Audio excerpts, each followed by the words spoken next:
Exode 16. Toute l'assemblée des enfants d'Israël partit d'Élim, et ils arrivèrent au désert de Sin, qui est entre Élim et Sinaï, le 15e jour du second mois après leur sortie du pays d'Égypte. Et toute l'assemblée des enfants d'Israël murmura dans le désert contre Moïse et Aaron. Les enfants d'Israël leur dirent, « Que ne sommes-nous morts par la main de l'Éternel dans le pays d'Égypte, quand nous étions assis près des pots de viande, quand nous mangions du pain à satiété? Car vous nous avez menés dans ce désert pour faire mourir de faim toute cette multitude. » L'Éternel dit à Moïse, « Voici, je ferai pleuvoir pour vous du pain, du haut des cieux. Le peuple sortira, et en ramassera, jour par jour, la quantité nécessaire, afin que je le mette à l'épreuve, et que je vois s'il marchera, ou non, selon ma loi. Le 6e jour, lorsqu'ils prépareront ce qu'ils auront apporté, il s'en trouvera le double de ce qu'ils ramasseront jour par jour. » Moïse et Aaron dirent à tous les enfants d'Israël, « Ce soir, vous comprendrez que c'est l'Éternel qui vous a fait sortir du pays d'Égypte. Et, au matin, vous verrez la gloire de l'Éternel, parce qu'il a entendu vos murmures contre l'Éternel, car que sommes-nous, pour que vous murmuriez contre nous? » Moïse dit, « L'Éternel vous donnera ce soir de la viande à manger, et au matin du pain à satiété, parce que l'Éternel a entendu les murmures que vous avez proférés contre lui, car que sommes-nous? Ce n'est pas contre nous que sont vos murmures, c'est contre l'Éternel. » Moïse dit à Aaron, dit à toute l'assemblée des enfants d'Israël, « Approchez-vous devant l'Éternel, car il a entendu vos murmures. » Et tandis qu'Aaron parlait à toute l'assemblée des enfants d'Israël, ils se tournèrent du côté du désert, et voici, la gloire de l'Éternel parut dans la nuée. L'Éternel, s'adressant à Moïse, dit, « J'ai entendu les murmures des enfants d'Israël. Dis-leur, entre les deux soirs vous mangerez de la viande, et au matin vous vous rassasierez de pain, et vous saurez que je suis l'Éternel, votre Dieu. » Le soir, il survint des cailles qui couvrirent le camp, et, au matin, il y eut une couche de rosée autour du camp. Quand cette rosée fut dissipée, il y avait à la surface du désert quelque chose de menu comme des grains, quelque chose de menu comme la gelée blanche sur la terre. Les enfants d'Israël regardèrent et ils se dirent l'un à l'autre, « Qu'est-ce que cela ?» Car ils ne savaient pas ce que c'était. Moïse leur dit, « C'est le pain que l'Éternel vous donne pour nourriture. Voici ce que l'Éternel a ordonné, que chacun de vous en ramasse ce qu'il faut pour sa nourriture, un homère par tête, suivant le nombre de vos personnes, chacun en prendra pour ceux qui sont dans sa tente. » Les Israélites firent ainsi, et ils en ramassèrent les uns en plus, les autres moins. On mesurait ensuite avec l'homère, celui qui avait ramassé plus n'avait rien de trop, et celui qui avait ramassé moins n'en manquait pas. Chacun ramassait ce qu'il fallait pour sa nourriture. Moïse leur dit, que personne n'en laisse jusqu'au matin. Ils n'écoutèrent pas Moïse, et il y eut des gens qui en laissèrent jusqu'au matin, mais il s'y mit des vers, et cela devint infect. Moïse fut irrité contre ces gens. Tous les matins, chacun ramassait ce qu'il fallait pour sa nourriture, et quand venait la chaleur du soleil, cela fondait. Le 6e jour, ils ramassèrent une quantité double de nourriture, 2 homères pour chacun. Tous les principaux de l'assemblée vinrent le rapporter à Moïse. Et Moïse leur dit, « C'est ce que l'Éternel a ordonné.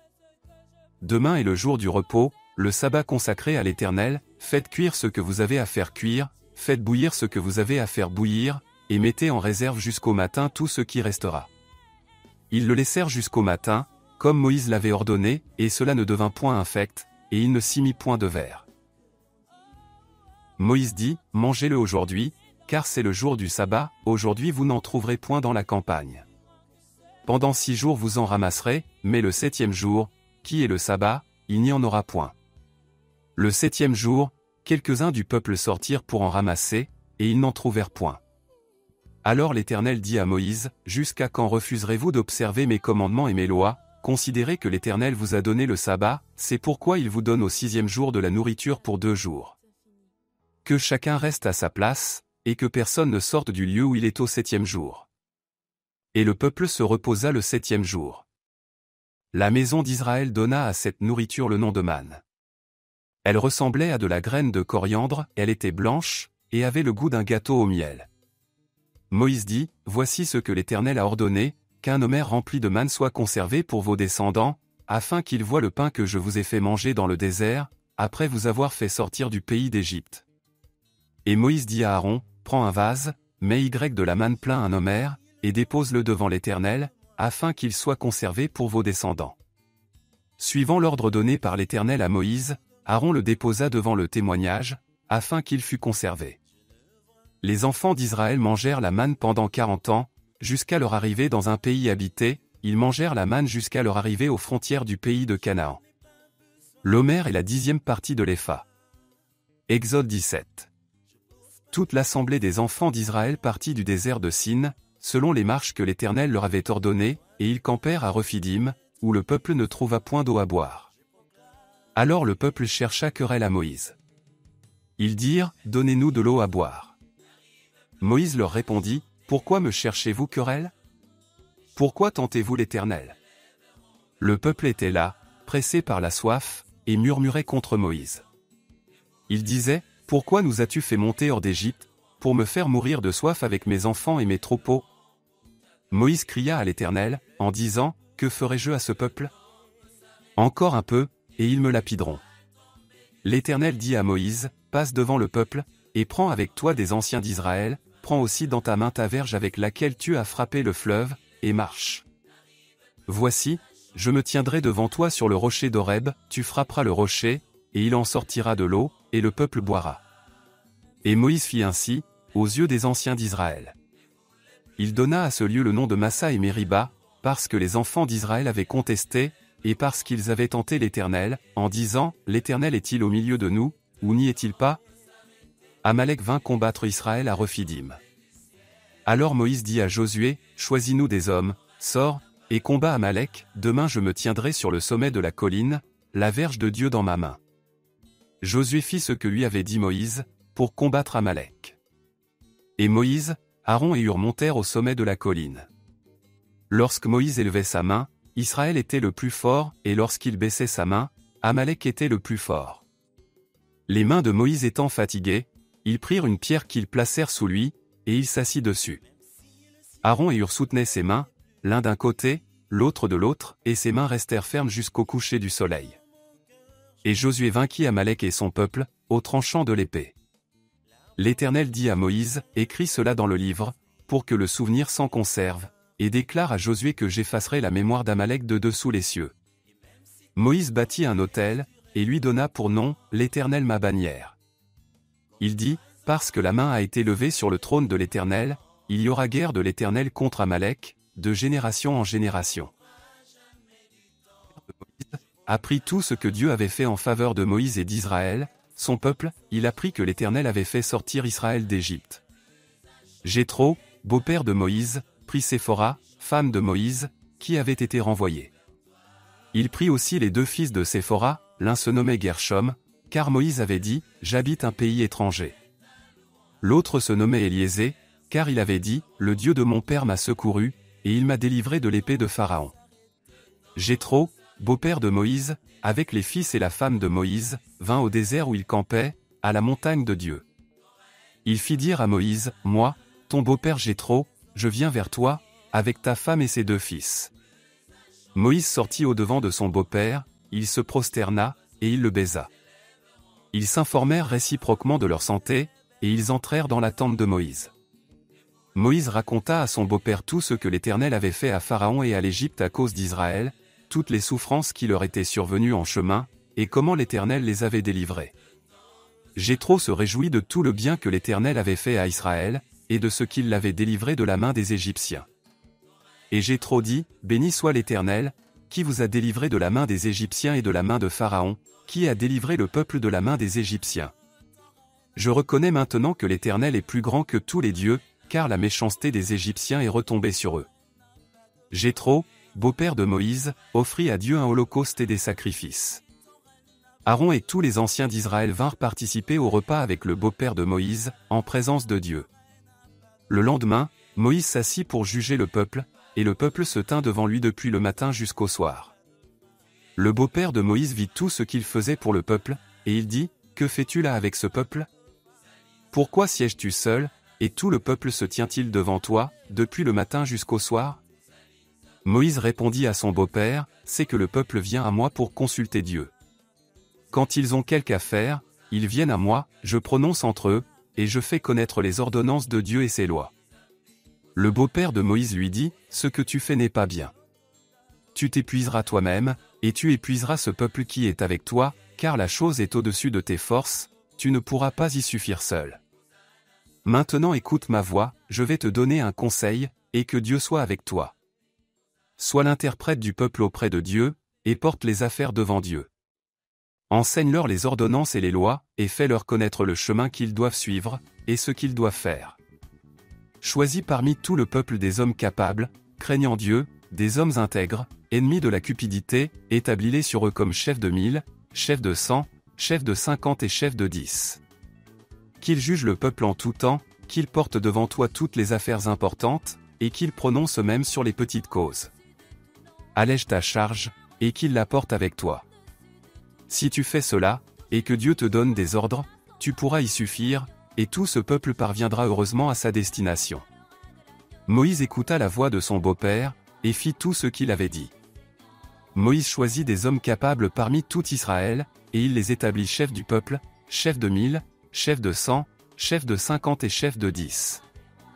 Ils jugeaient le peuple en tout temps, ils portaient devant Moïse les affaires difficiles, et ils prononçaient eux-mêmes sur toutes les petites causes. Moïse laissa partir son beau-père, et Jéthro s'en alla dans son pays. Exode 19.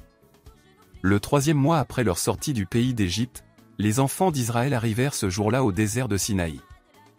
Étant partis de Rephidim, ils arrivèrent au désert de Sinaï, et ils campèrent dans le désert, Israël campa là, vis-à-vis de la montagne. Moïse monta vers Dieu, et l'Éternel l'appela du haut de la montagne, en disant, « Tu parleras ainsi à la maison de Jacob, et tu diras aux enfants d'Israël. Vous avez vu ce que j'ai fait à l'Égypte, et comment je vous ai porté sur des ailes d'aigle et amené vers moi. Maintenant, si vous écoutez ma voix, et si vous gardez mon alliance, vous m'appartiendrez entre tous les peuples, car toute la terre est à moi. Vous serez pour moi un royaume de sacrificateurs et une nation sainte. Voilà les paroles que tu diras aux enfants d'Israël. » Moïse vint appeler les anciens du peuple, et il mit devant eux toutes ces paroles, comme l'Éternel le lui avait ordonné. Le peuple tout entier répondit, « Nous ferons tout ce que l'Éternel a dit. » Moïse rapporta les paroles du peuple à l'Éternel. Et l'Éternel dit à Moïse, « Voici, je viendrai vers toi dans une épaisse nuée, afin que le peuple entende quand je te parlerai, et qu'il ait toujours confiance en toi. » Moïse rapporta les paroles du peuple à l'Éternel. Et l'Éternel dit à Moïse, « Va vers le peuple, sanctifie-les aujourd'hui et demain, qu'ils lavent leurs vêtements. Qu'ils soient prêts pour le 3e jour, car le 3e jour l'Éternel descendra, aux yeux de tout le peuple, sur la montagne de Sinaï. Tu fixeras au peuple des limites tout alentour, et tu diras, gardez-vous de monter sur la montagne, ou d'en toucher le bord. Quiconque touchera la montagne sera puni de mort. On ne mettra pas la main sur lui, mais on le lapidera, ou on le percera de flèches, animal ou homme, il ne vivra point. Quand la trompette sonnera, ils s'avanceront près de la montagne. Moïse descendit de la montagne vers le peuple, il sanctifia le peuple, et ils lavèrent leurs vêtements. Et il dit au peuple, soyez prêts dans 3 jours, ne vous approchez d'aucune femme. Le 3e jour au matin, il y eut des tonnerres, des éclairs, et une épaisse nuée sur la montagne, le son de la trompette retentit fortement, et tout le peuple qui était dans le camp fut saisi d'épouvante. Moïse fit sortir le peuple du camp, à la rencontre de Dieu, et ils se placèrent au bas de la montagne. La montagne de Sinaï était toute en fumée, parce que l'Éternel y était descendu au milieu du feu, cette fumée s'élevait comme la fumée d'une fournaise, et toute la montagne tremblait avec violence. Le son de la trompette retentissait de plus en plus fortement. Moïse parlait, et Dieu lui répondait à haute voix. Ainsi l'Éternel descendit sur la montagne de Sinaï, sur le sommet de la montagne, l'Éternel appela Moïse sur le sommet de la montagne. Et Moïse monta. L'Éternel dit à Moïse, descends, fais au peuple la défense expresse de se précipiter vers l'Éternel, pour regarder, de peur qu'un grand nombre d'entre eux ne périssent. Que les sacrificateurs, qui s'approchent de l'Éternel, se sanctifient aussi, de peur que l'Éternel ne les frappe de mort. Moïse dit à l'Éternel, le peuple ne pourra pas monter sur la montagne de Sinaï, car tu nous en as fait la défense expresse, en disant, fixe des limites autour de la montagne, et sanctifie-la. L'Éternel lui dit, va, descends, tu monteras ensuite avec Aaron, mais que les sacrificateurs et le peuple ne se précipitent point pour monter vers l'Éternel, de peur qu'il ne les frappe de mort. Moïse descendit vers le peuple, et lui dit ces choses.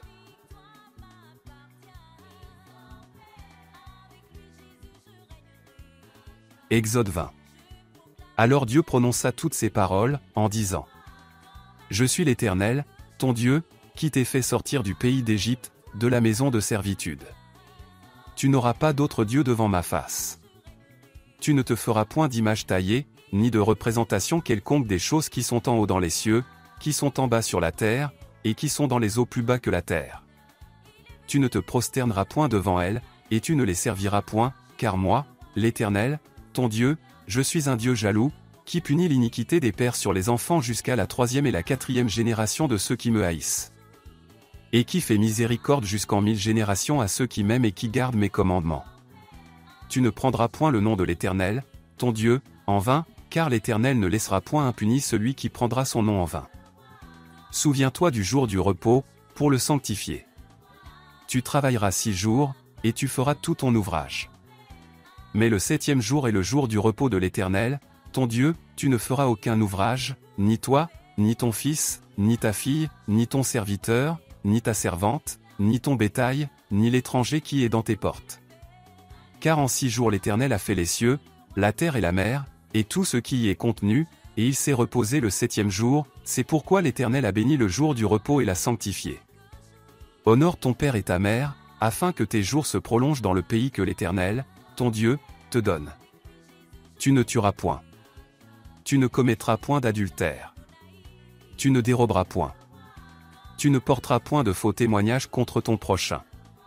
Tu ne convoiteras point la maison de ton prochain, tu ne convoiteras point la femme de ton prochain, ni son serviteur, ni sa servante, ni son bœuf, ni son âne, ni aucune chose qui appartienne à ton prochain. Tout le peuple entendait les tonnerres et le son de la trompette, il voyait les flammes de la montagne fumante. À ce spectacle, le peuple tremblait, et se tenait dans l'éloignement. Ils dirent à Moïse, parle-nous toi-même, et nous écouterons, mais que Dieu ne nous parle point, de peur que nous ne mourions. Moïse dit au peuple, ne vous effrayez pas, car c'est pour vous mettre à l'épreuve que Dieu est venu, et c'est pour que vous ayez sa crainte devant les yeux, afin que vous ne péchiez point. Le peuple restait dans l'éloignement, mais Moïse s'approcha de la nuée où était Dieu. L'Éternel dit à Moïse, tu parleras ainsi aux enfants d'Israël, vous avez vu que je vous ai parlé depuis les cieux. Vous ne ferez point des dieux d'argent et des dieux d'or, pour me les associer, vous ne vous en ferez point. Tu m'élèveras un autel de terre, sur lequel tu offriras tes holocaustes et tes sacrifices d'action de grâce, tes brebis et tes bœufs. Partout où je rappellerai mon nom, je viendrai à toi, et je te bénirai. Si tu m'élèves un autel de pierre, tu ne le bâtiras point en pierre taillée, car en passant ton ciseau sur la pierre, tu la profanerais. Tu ne monteras point à mon autel par des degrés, afin que ta nudité ne soit pas découverte.